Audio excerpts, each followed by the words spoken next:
Rádio Piauí.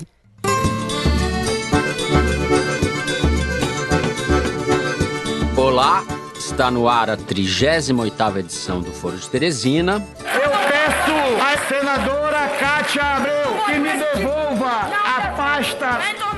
Eu sou Fernando de Barros e Silva, diretor de redação da revista Piauí. Sigo na boa companhia de José Roberto de Toledo, editor do site da Piauí. Opa!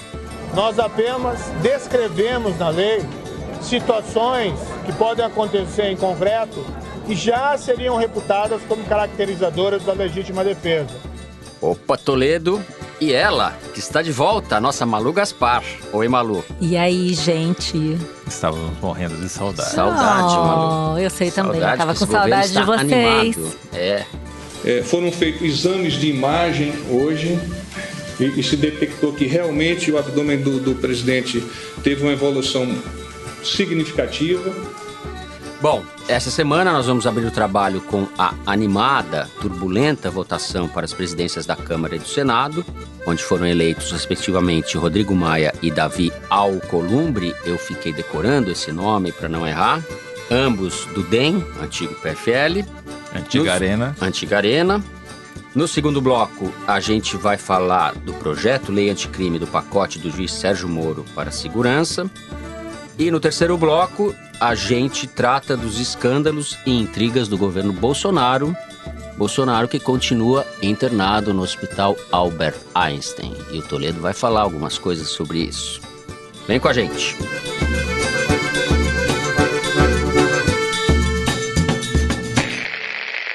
Bem, na sexta e no sábado que não estava previsto, foram eleitos o Rodrigo Maia, presidente da Câmara, uma eleição previsível, com ampla maioria em primeiro turno. E no sábado, depois de uma chanchada daquelas, foi eleito o até então desconhecido da maioria das pessoas, Davi Alcolumbre, depois da desistência do Renan Calheiros como candidato. Eu, agora que sou um tuiteiro, vi que os ouvintes, nossos ouvintes, estão clamando para que a gente fizesse um programa só sobre isso. Deu vontade. O Davi Alcolumbre, Toledo, eu vou fazer um breve relato aqui da trajetória dele. Ele se anuncia como candidato da renovação, mas ele entrou na política aos 23 anos, foi eleito vereador em 2000, depois teve 3 mandatos como deputado federal, e em 2014 foi eleito senador, derrotando o afilhado do Sarney. Sarney, que é um dos caciques lá do Amapá. Ele começou na política com o Sarney, hein? Pelas mãos do Sarney, é importante falar, porque... O único projeto exclusivo do Alcolumbre como deputado foi a mudança de nome do Aeroporto Internacional de Macapá, que passou a se chamar Aeroporto Internacional de Macapá, Alberto Alcolumbre. Coincidência. Depois de homenagear o tio Alberto, Coincidência. ele foi citado numa reportagem do Estadão como um dos parlamentares que usava a verba de gabinete de forma irregular. Ele abastecia o carro num posto da família Alcolumbre. Coincidência. Em 2014, ele escalou seu irmão Josiel como suplente para candidato ao Senado. Irmão Josiel, suplente de Davi. Alcolumbre. Outra coincidência. No site do Senado são registrados 7 discursos do Davi Alcolumbre. Quer dizer, em todo o seu mandato, que começou em 2015, ele só falou 7 vezes no microfone. 3 foram pelo impeachment, 1 foi pedindo a pavimentação de uma estrada e o outro foi comemorando o aniversário de Macapá. Tá certo. Mas como presidente do Senado, ele não precisa fazer discurso, ele só precisa dizer sim, senhor, não, senhor. Sim, senhor, não, senhor. Ah, tá bom. Então ele tá adequado para a função. Isso. Esse é o candidato da renovação. O baixo clero vai ao paraíso, Toledo. O que você tem a dizer sobre a eleição do último fim de semana? Eu não tenho palavras para descrever o que todo mundo assistiu. As cenas eram muito mais eloquentes do que qualquer coisa que eu possa dizer aqui. Foi uma palhaçada, foi a coisa mais ridícula e ao mesmo tempo foi trágico. Foi talvez a maior tragédia que ocorreu no Senado desde que o pai do Collor matou outro senador. No meio do plenário, a bala. Collor, que aliás teve uma votação pífia nessa eleição para o Senado. Teve 3 votos, contando que um foi dele, ele conseguiu 2 eleitores, né? Foi o menos votado de todos. Conseguiu ser menos votado do que o Ângelo Coronel. Bom, o Alcolumbre entrou lá por força do Onyx Lorenzoni, que foi o grande articulador da candidatura dele para derrotar o Renan. E ele só se elegeu porque ele foi o melhor anti-Renan no plenário. do mesmo jeito que o Bolsonaro se elegeu porque foi o melhor anti-Lula, né? Logo, é muito menos mérito do desconhecido Alcolumbre do que uma força para tentar derrotar um cacique tão estabelecido quanto o Renan. O Davi Alcolumbre foi eleito com 42 votos, ele precisava de 41, conseguiu maioria logo no primeiro turno. Só que 42 votos é maioria simples ali no Senado, né? O Rodrigo Maia foi eleito com 334 votos, que é mais do que a maioria constitucional. Ou seja, ele conseguiu um apoio muito mais amplo do que o Alcolumbre. Com isso, ele passou a ser o cara que dita o ritmo das reformas e as prioridades, aquilo que vai entrar em pauta. E já começou na primeira entrevista dizendo, olha, prioridades são as reformas econômicas, a pauta de costumes fica em segundo lugar. E hoje, quarta-feira, quando a gente grava, o Bibiano, que é o ministro que ninguém sabe muito bem... Bebiano, desculpa. Bibi. O Bibi já deu uma entrevista dizendo, não, vai ser primeiro a pauta econômica, depois a pauta de costumes. Ou seja, tá vindo a reboque do Rodrigo Maia. Também na terça-feira aconteceu um fato muito interessante, simbólico e ao mesmo tempo que diz muito onde está o centro de poder. O líder do governo na Câmara, que também é um desconhecido, Major Vitor Hugo, ele convocou uma reunião dos líderes da base governista e não foi ninguém.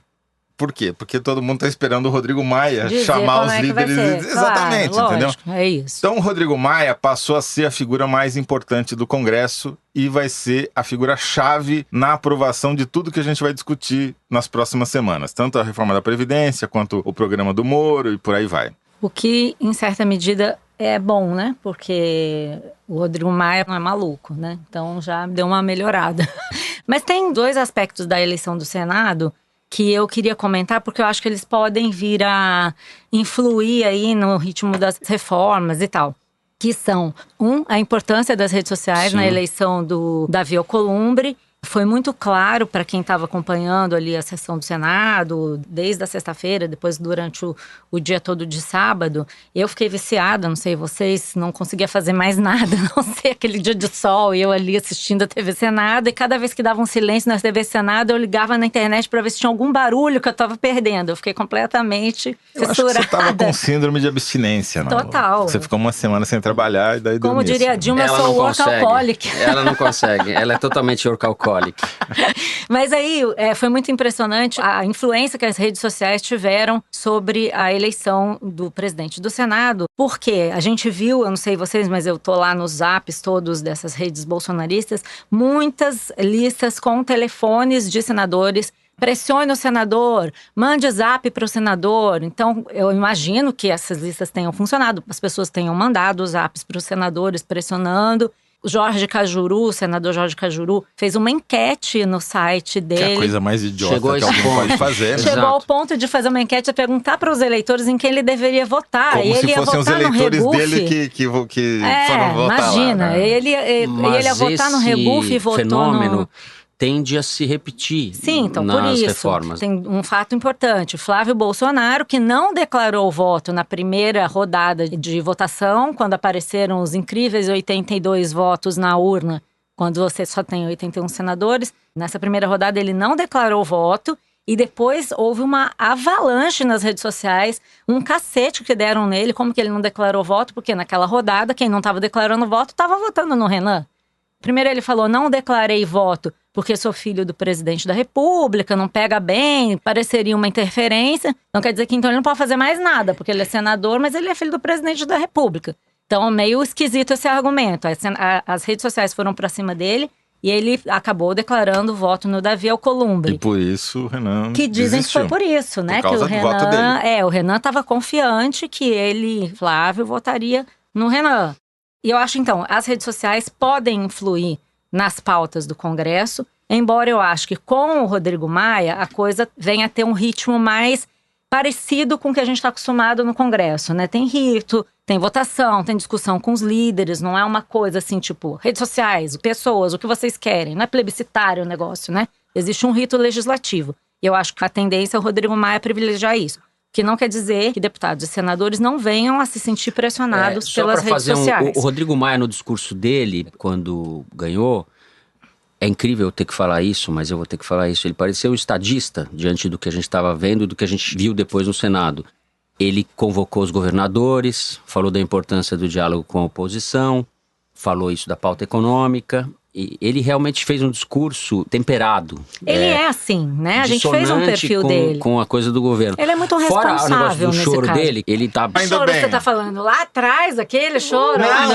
Ele chorou no discurso. De novo? Citou, ele sempre chora, então, né, meu Deus do céu? Só para esclarecer aqui, o Rodrigo Maia chorou mais uma vez. E ele mesmo reconheceu que ele estava chorando pela 80ª vez e explicou. Vocês sabem, quando eu falo do meu pai... E nem terminou a frase, porque daí chorou de novo. Porque, evidentemente, ele é uma pessoa insegura, uma personalidade claudicante e tal. E ele aumentou de tamanho nesse episódio. Em contraste com o Senado, ainda por cima, que fez um papelão. Aliás, eu acho que a gente não deve deixar de falar do comportamento lamentável, para não dizer abjeto, do senador Renan Calheiros, nesse episódio todo, né, Malu? Sim, isso tem até a ver com outro aspecto que eu estava para comentar, que é o ocaso dos caciques, que a Dora Kramer chamou de ocaso dos caciques. Foi uma coluna que ela escreveu dizendo que o Renan, assim como outros caciques no passado, Jader Barbalho, ACM, esses grandes caciques do Senado, estavam enfrentando seu ocaso, que talvez a eleição do Davi Alcolumbre representasse um fenômeno mais geral. Dora Kramer para as novas gerações, jornalista, colunista da Veja. Isso, pelo jeito ela pegou no nervo exposto ali do Renan, porque ele ficou tão nervoso que ele saiu falando baixarias no Twitter, achando que sabe fazer rede social, não sabe. Bom, depois né? Ele mesmo apagou de tão... Apagou. Prova de que ele não sabe fazer. Mas olha que incrível, ele apagou, depois ele mudou uma palavra, retuitou a baixaria e depois apagou de novo, deixou no Facebook, quer dizer, ele tem um problema com as senhas, com os sites, ele não sabe mexer. Ele escreveu um livro bem. Chamado Democracia Digital, ou seja, socorro. Não foi ele que escreveu, né? Não, é uma total baixaria, uma total falta de postura. As pessoas, acho que hoje não têm noção dos seus lugares, da sua postura, do seu papel institucional. Atacou a jornalista, mas deixou exposto ali que realmente ela pisou no calo dele, né? Porque, de fato, existe um movimento de renovação. Não estou fazendo julgamento se é bom ou ruim, mas estão mudando os critérios pelos quais os senadores se elegem, as reformas vão ser votadas. Isso é todo um processo que decorre do que a gente viu na eleição e que a gente vai ver como se desenrola, né? Uma parte importante disso vai ser como vai se desenrolar esse caso dentro do Senado. Porque já foi oferecida denúncia contra ele, ou pelo menos tem senador dizendo que vai oferecer denúncia contra ele na Comissão de Ética do Senado, por conta desse post contra... completamente machista, E aí sexista. A gente vai ver se o espírito de corpo do Senado continua prevalecendo, que é o que sempre acontece em casos como esse, ou se há, de fato, uma mudança em curso. Eu não acredito que vai acontecer alguma coisa, mas de qualquer maneira expõe esse aspecto antiquado, grosseiro do Renan. Eu acho que é um machismo truculento, cafajeste mesmo, né? A gente não vamos poupar a palavra. Ele fez inveja ao Jesse Valadão. E eu tenho dúvida até que ponto ele vai fazer oposição a esse governo, porque vamos lembrar que o filho dele é governador de Alagoas. Estado ferrado em termos de endividamento, etc., com gravíssimos problemas. Vamos ver como é que ele vai se comportar como senador. Ele é vingativo, né? Então é capaz que ele tente pisar no calo aqui. Ali vai depender da posição que ele for ocupar. Ele é vingativo, mas não tem convicção nenhuma. Ele divulgou um vídeo na véspera da eleição. Eu vi, o novo e o velho. O velho Renan e o novo Renan. O velho Renan era mais estatista, o novo é mais liberal. Ou seja, era um vídeo que ele se autocondenava de maneira involuntária, assim, expunha todo o pragmatismo sem nenhum pudor, assim, sem nenhum valor, sem nenhuma convicção. Eu tendo a atacar a Dora. Ele tá em franca decadência. Acho que daqui pra frente ele deve ter menos e menos poder, porque para chegar onde ele chegou, tentando ali se eleger, ele fez trapaças. O choro da Simone Tebet, quando o Davi Alcolumbre ganhou, assim, aquele choro de alívio, mostra o que ela deve ter sofrido ali no processo de disputa no PMDB. O Renan joga pesado, joga sujo. É incrível que ele tenha reclamado de regimento, de Supremo Tribunal Federal, porque poucas pessoas respeitaram o Supremo Tribunal Federal mais do que ele. Lembra do Marco Aurélio de Mello, que deu uma liminar, afastando ele da presidência do Senado. Ele ficou dentro de casa, disse que não ia se afastar, desrespeitou uma ordem do Supremo.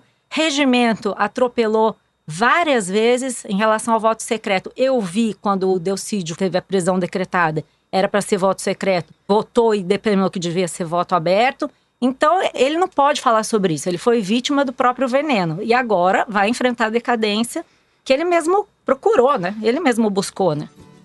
É isto. Toledo, é isso? É isto. Bem, no próximo bloco, vamos falar do projeto anticrime do ministro Sérgio Moro.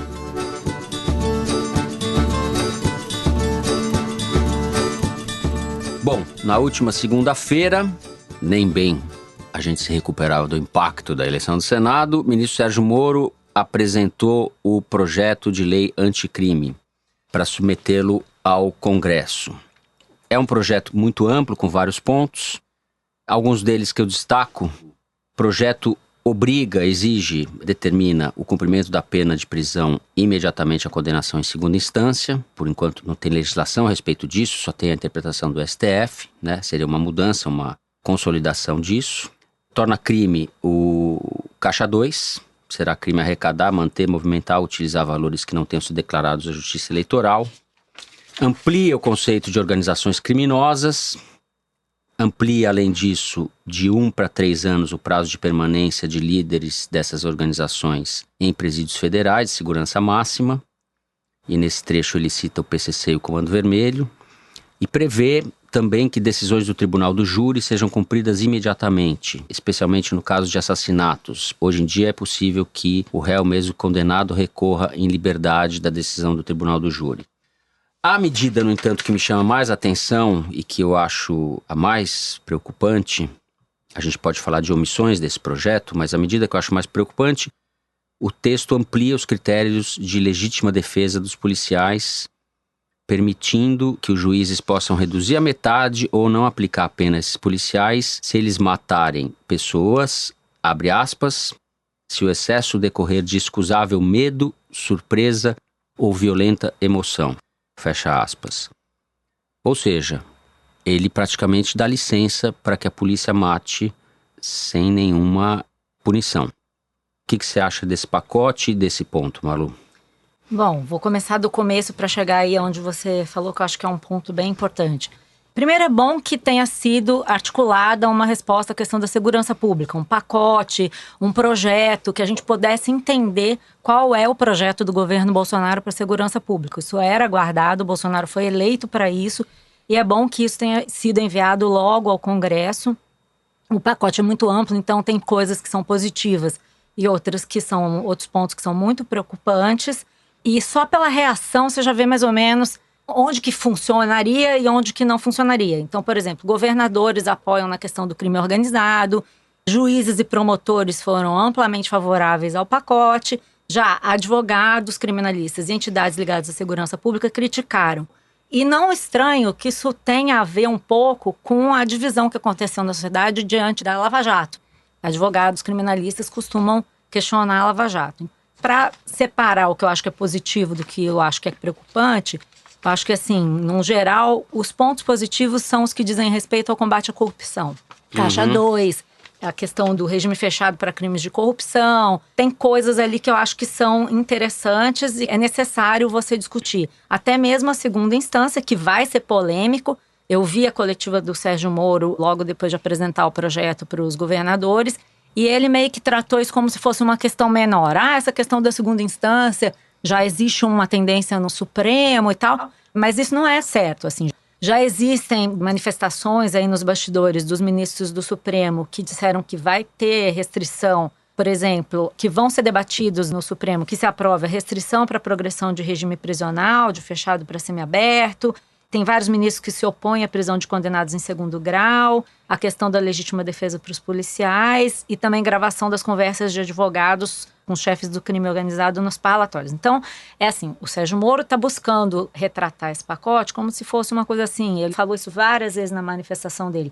Nós só estamos dando nome às coisas, esclarecendo determinados critérios, então não é necessário, por exemplo, mandar uma proposta de emenda constitucional em determinados casos. Mais ou menos, né? Eu acho que o que é visível nesse pacote é que o Sérgio Moro está aproveitando um momento de grande popularidade, de grande clamor por medidas que possam reduzir a criminalidade e colocando dentro de um projeto coisas que ele acha que respondem à agenda do Bolsonaro. Interessante notar que não tem aqui, por exemplo, a redução da maioridade penal. Algumas coisas ele deixou de fora, não sei se num cálculo ou por não acreditar realmente que sejam aprováveis.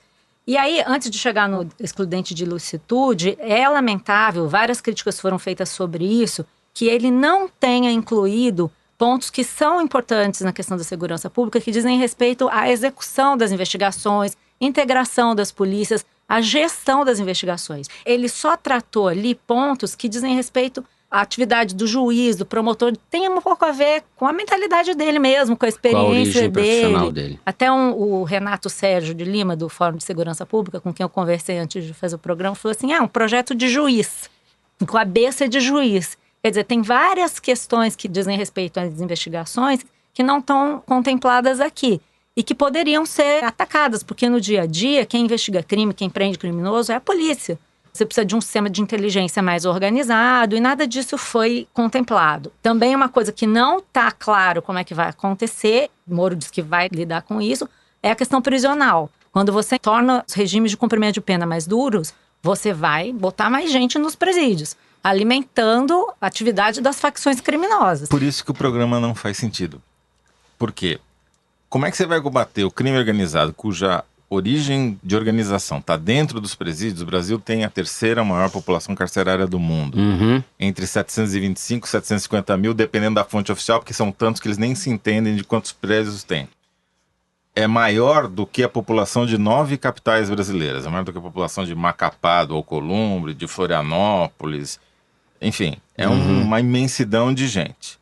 Aí você vai fazer um programa que vai dar direito de matar para a polícia que mais mata no mundo. A polícia brasileira mata 14 pessoas por dia.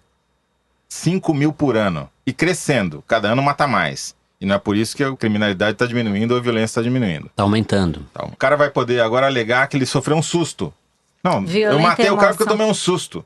Matei o cara porque eu estava uma violenta emoção. Ódio é violenta emoção. É absolutamente inacreditável os termos dessa lei. É absurdo. É absurdo.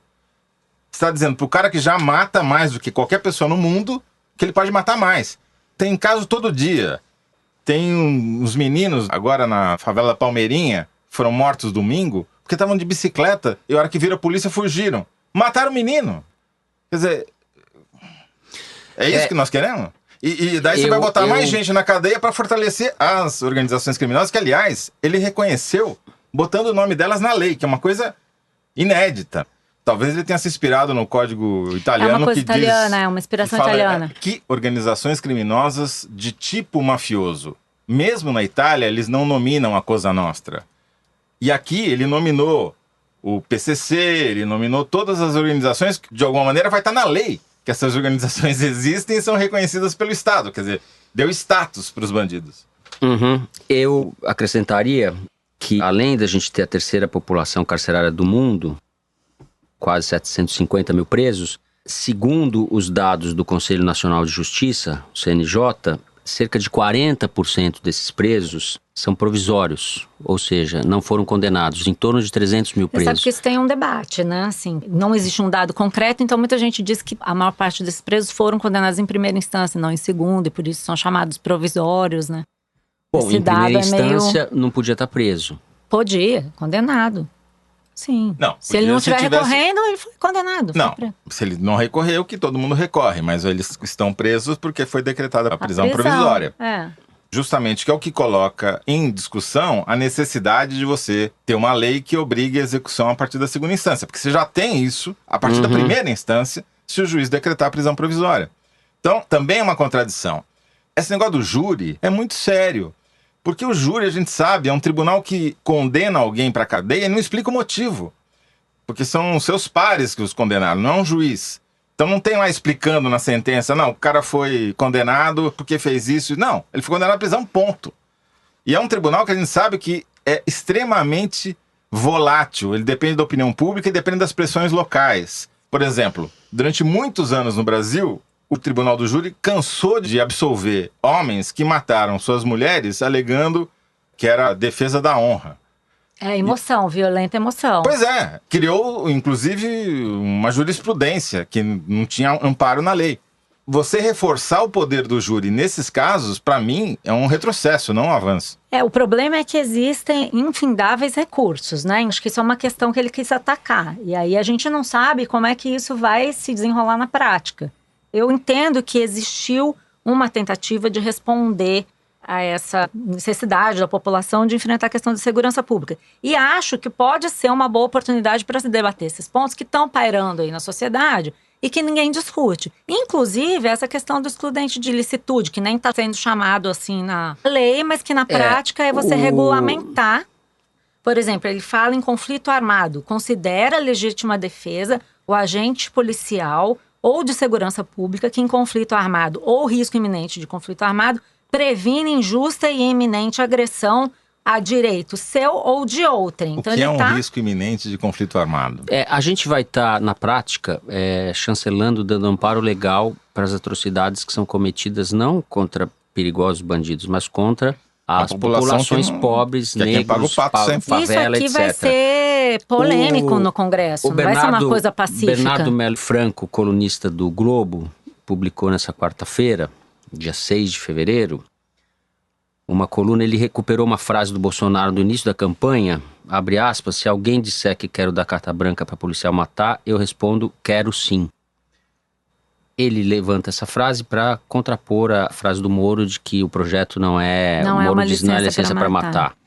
Já tem e vai ter mais. Vai ter mais, acho que tudo depende. A questão desse projeto é a Moro sinalização. Quer fugir do carimbo de Charles Bronson, mas ele está fazendo um papel de Charles Bronson nesse... Mas olha só, o que eu acho que acontece, já na prática hoje, os policiais, eles não são condenados porque eles mataram um bandido. Se eles falarem, a questão do auto de resistência, por exemplo, é isso, né? Quando eles registram que então, a gente justamente já tem uma resistem. situação, a gente já tem uma situação suficientemente grave e de descontrole quase da polícia. Esse é o negócio. Existe uma sinalização de que isso aqui vai passar a ser regulamentado. Isso é que é o problema. Porque mas na prática pior, já se exerce. Porque hoje, mal ou bem, o cara pode não ser condenado, mas ele é afastado da função, o comandante do batalhão cai, como aconteceu em São Paulo. Agora... Não, mas isso não muda. O projeto não muda isso. Mas... A questão que eu acho que é importante é a sinalização. Sim, mas justamente a sinalização que está passando... Você vai poder ter julgamento, né? Sim, mas você está passando para os policiais e para os comandantes dos policiais. O quê? Você fala, liberou geral. É isso que está passando. Então, o que você acha que ele vai aumentar? Vai diminuir o número de mortes por policiais ou vai aumentar? Pois é, por isso que eu acho que, assim, agora está na hora da gente entender quem é quem na sociedade brasileira. O que a oposição vai fazer em relação a esse projeto? Como é que vão se comportar as redes sociais em relação a esse projeto? Porque eu entendo que o Sérgio Moro está botando esse projeto agora dessa forma e como um pacotão anticrime e tal, muito operando essa expectativa popular. Ele vai jogar com essa questão das redes sociais, ele vai tentar mobilizar as pessoas para pressionarem o Congresso e votarem isso. Ele mesmo falou, o mais rápido possível e tal. E nas redes sociais eu já tenho visto umas manifestações completamente fora de propósito na seguinte linha. Se você é a favor do pacote, você é uma pessoa de bem. Se você é contra o pacote, você é um bandido. Como foi a campanha eleitoral. Então, exatamente isso. É a famosa questão da narrativa. Vai se operar essa questão do pacote do Moro como uma questão de narrativa. E aí é que a gente vai ver como é que vão se comportar as forças políticas no Brasil. Isso aqui é uma boa oportunidade para a sociedade se mobilizar em relação a temas que se considerem importantes. A gente está diante de um sistema democrático. O governo foi eleito para fazer o que eles estão fazendo. Eu quero saber quem é que vai estar no Congresso defendendo que se melhore isso, que mude o que tem que ser mudado, entendeu? Eu acho que é uma boa oportunidade para a gente ver. Nós vamos testar. Não vamos botar no colo da oposição o papel de melhorar uma legislação proposta pelo governo. Mas eles estão fazendo o que eles se propuseram a fazer. Né? A gente tem que criticar o que a gente acha que está errado, mas para mudar isso no Congresso tem que ter uma força de oposição. Porque eles não estão fazendo nada diferente. A gente não pode querer que o governo a culpa de seja... quem é? A culpa do governo ou da oposição? Não, mas peraí, o governo está fazendo o que ele se propôs a fazer. Eles estão fazendo exatamente o que eles prometeram que eles iam fazer. Mas o fato deles estarem fazendo o que se propuseram a fazer não torna isso uma coisa boa. Não, mas a gente não pode esperar que eles sejam diferentes. Não é uma questão de culpa. Não, eu posso. Porque eu isso sempre aqui para posso eles esperar que alguém melhore. Mas melhorar pra você não é o que é melhorar pra ele. O conceito de melhor é que nem o de violenta emoção. O que você acha que é melhorar não é o que o Bolsonaro acha que é melhorar. Eu vou exercer meu poder moderador aqui. Eu acho que esse episódio vai ser bom para testar a resiliência da sociedade civil. É necessário, é um dos casos. exato. É um dos casos. Eu nem falo da oposição. É óbvio que o governo tem responsabilidade sobre isso. É ele que é o protagonista desse processo. E para mim é claramente a gente está indo numa direção muito perigosa que vai agravar. É um problema que já é muito grave, que é trágico no Brasil. Mas a resiliência da sociedade civil, a sociedade civil hoje é complexa, tem organizações fortes e nesse caso já começou a se mobilizar. A gente está vendo pelas manifestações dos jornais, etc. Vamos ver como esse projeto e esse ponto específico do, como é que chama isso? Excludente, nem chama isso na lei, mas é o que já se convencionou licença chamar. Pra matar. Licença pra excludente matar. de licitude. Vamos ver. O ponto mais importante, né? O mais preocupante. Pode ser que eles sejam obrigados a recuar nesse ponto. Esperamos que o Moro ouça as pessoas, né? Ouça as instituições, né? Bom, no próximo bloco nós vamos falar de questões intestinas do governo. Mas não é o que você está pensando, ouvinte. Nem você, Maria Lúcia. Eu não quero falar dessas questões intestinas. São as intrigas e novas denúncias ou novos escândalos de corrupção. Essas sim, essas eu quero falar.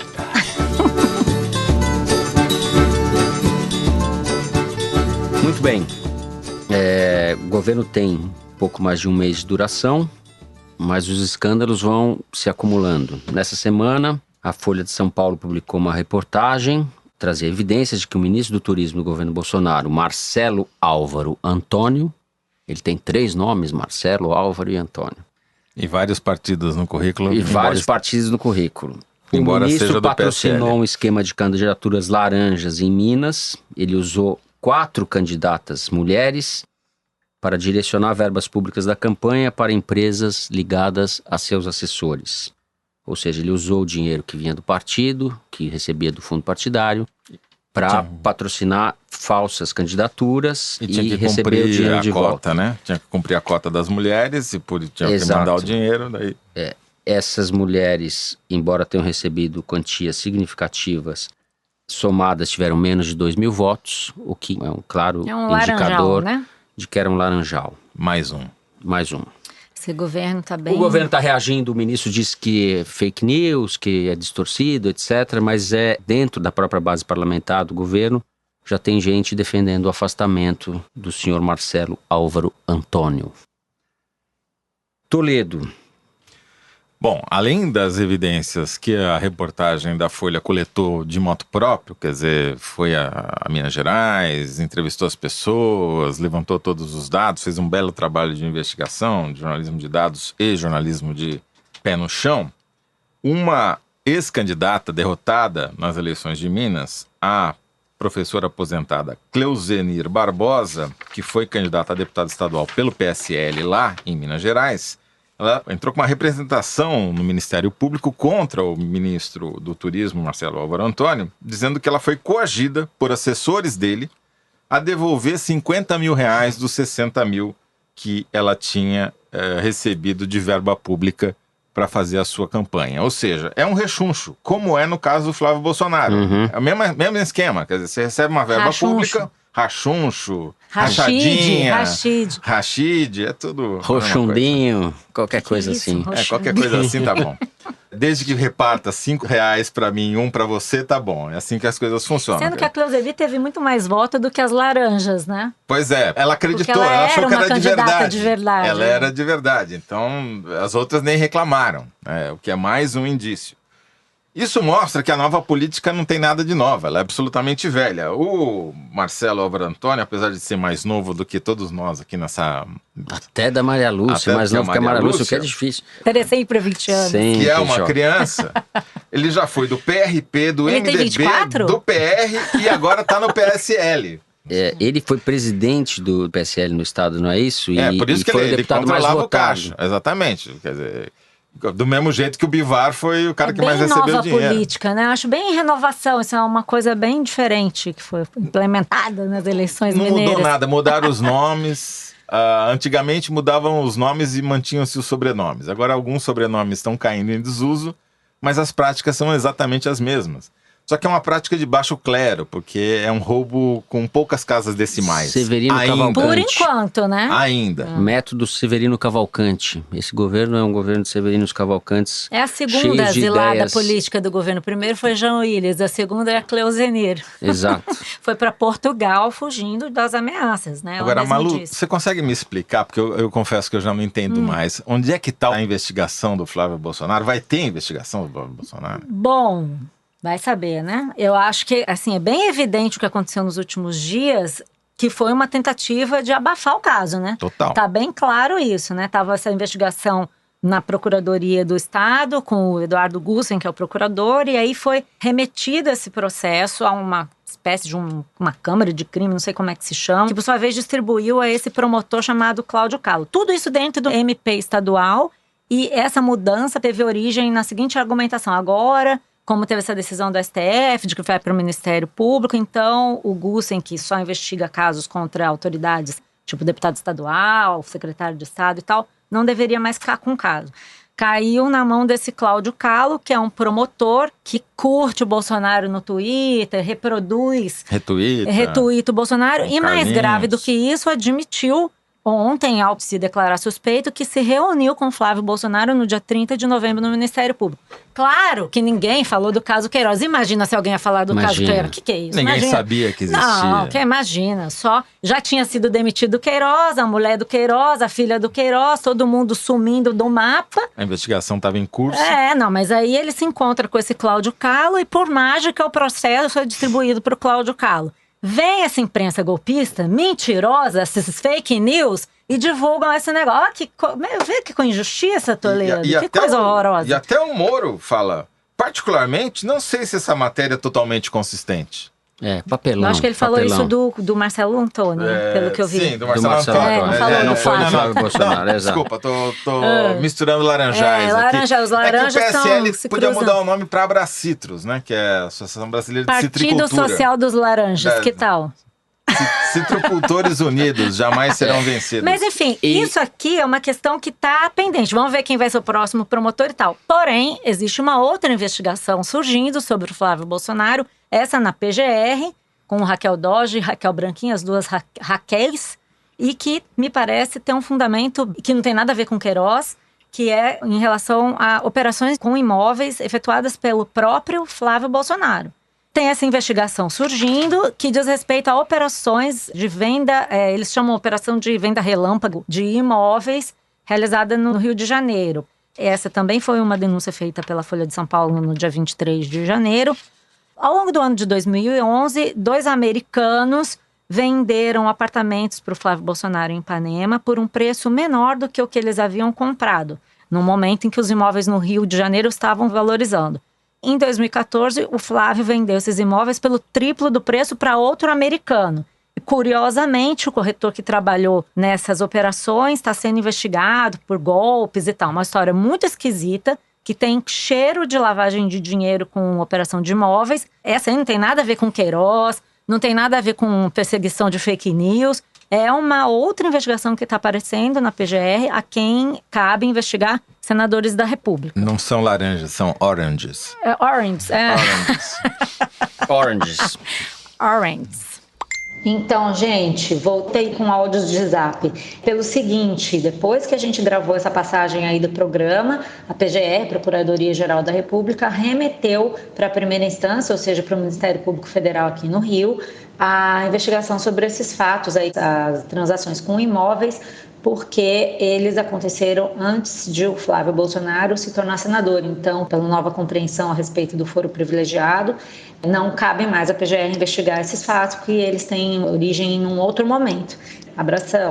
Em relação ao ministro do Turismo, eu queria lembrar que o Hamilton Mourão, nosso vice-presidente, que está bem saidinho, ele disse que qualquer denúncia tem que ser apurada, se for verdadeiro é grave. Parece cada vez mais evidente que é verdadeiro. O Mourão está acumulando incômodos e arestas aí com a família Bolsonaro. Muito importante. A situação de saúde do Bolsonaro está longe de ser confortável. O cara passou por mais uma cirurgia para retirada da colostomia. A cirurgia durou 7 horas, foi muito mais complicada do que os médicos planejavam. Tiveram que mudar a técnica no meio, tiveram que retirar mais um pedaço do intestino. Depois, no pós-operatório, montaram um teatro ali no hospital para dizer que o Bolsonaro ia exercer a presidência e ele não exerceu, ele não está podendo nem falar, tomou uma dura dos médicos. Ele teve, infelizmente, uma recuperação ruim, teve febre, precisou fazer uma punção, ou seja, perfurar novamente a cavidade abdominal para retirar pus de dentro, porque não se sabia se são bactérias que causam uma infecção que provoca uma febre. Está precisando tomar antibiótico na veia, por isso a saída do hospital foi adiada por mais 7 dias. Ou seja, é uma situação delicada de saúde.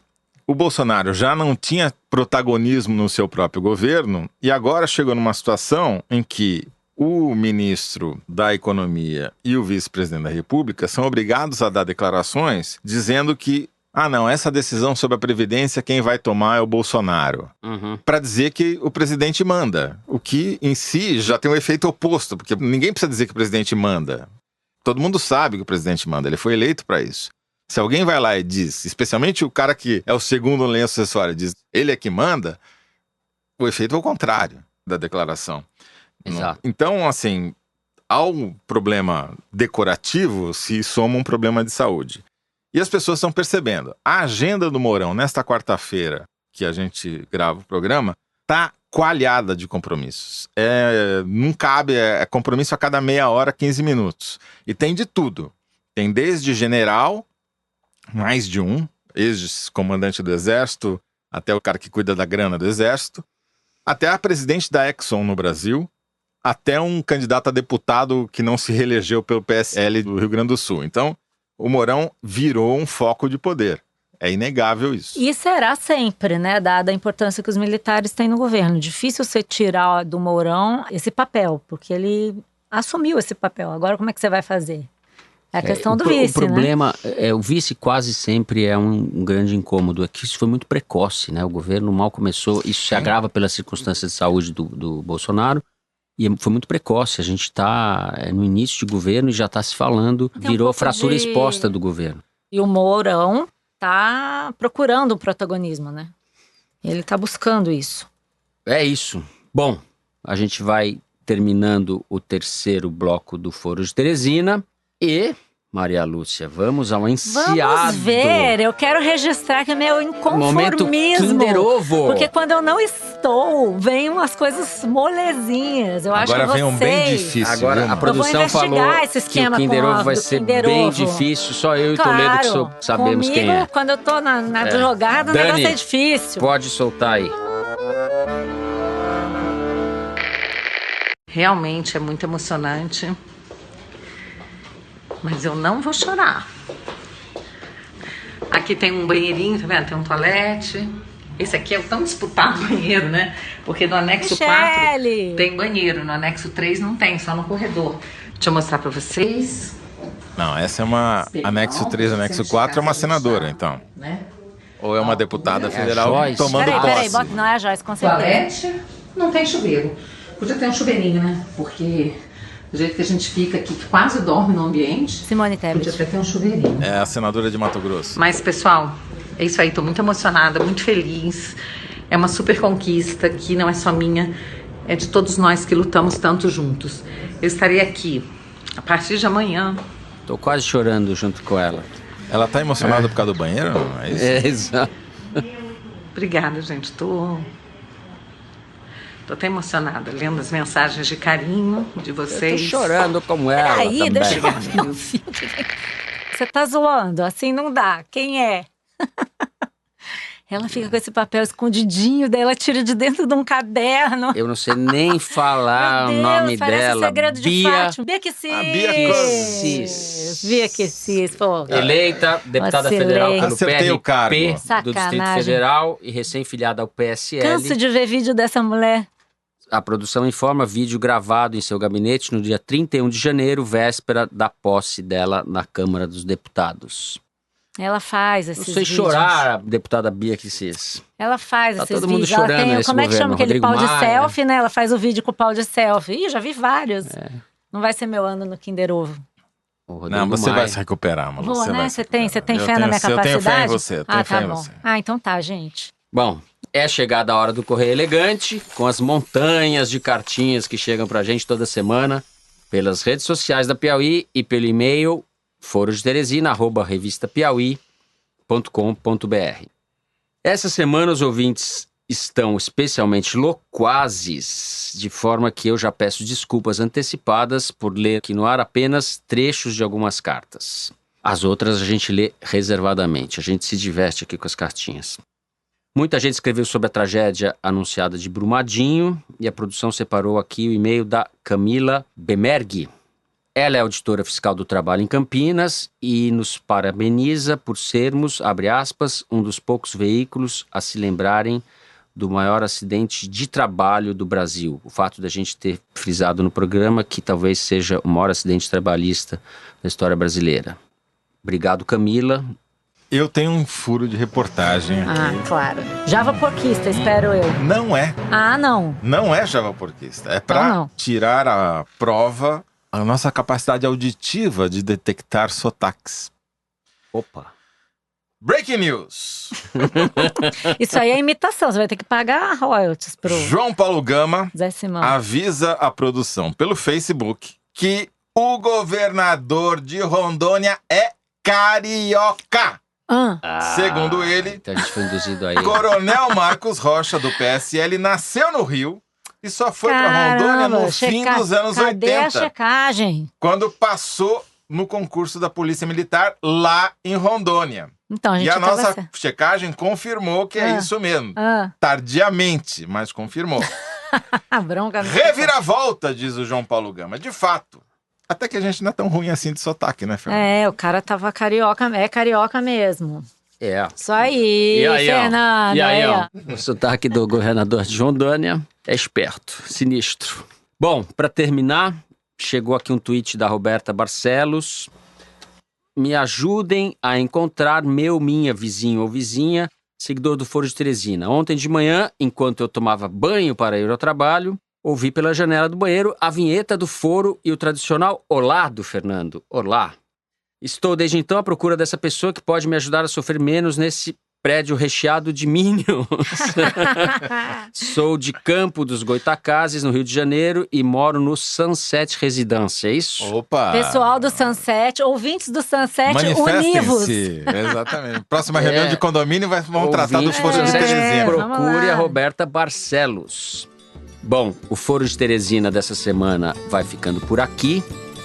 Relembrando vocês que o Maria Vai com as Outras, o podcast sobre mulher e mercado de trabalho da Rádio Piauí, apresentado pela Branca Viana, está de volta em nova temporada. O programa da semana passada foi sobre cabelo e eu confesso que me surpreendi com a quantidade de agruras porque as mulheres passam por causa do cabelo dentro e fora do ambiente profissional. Na segunda que vem já tem episódio novo do Maria sobre gordura e magreza. Assina logo para não perder. Tá muito legal. A direção do Foro é da Paula Scarpim. Nossa produção é da Luísa Miguez, do Luiz de Maza e da Mari Faria. Nós gravamos no estúdio Rastro com o Dani Di no áudio. Quem nos edita é a Mari Romano e a mixagem e finalização são do João Jabassi, que também repaginou nossa música tema. Música composta pelos piauienses Vânia Salles e Beto Boreno. A responsável pela coordenação digital do Foro é a Kelly Moraes. Até a semana que vem, Maria Lúcia. Talvez você acerte o Kinder Ovo na semana que vem. Nunca mais. Nunca acertarei. Dependendo desses sabotadores, conspiradores contra mim. Mas eles vão, eu vou dar um jeito. Eu sou que nem Renan.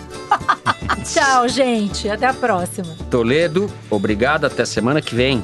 Até a semana que vem, e devo dizer aos javaporquistas que o javaporco foi mencionado nesse programa, mas ele vai ser editado e vocês não vão ouvir a menção que foi feita. Foi censurado!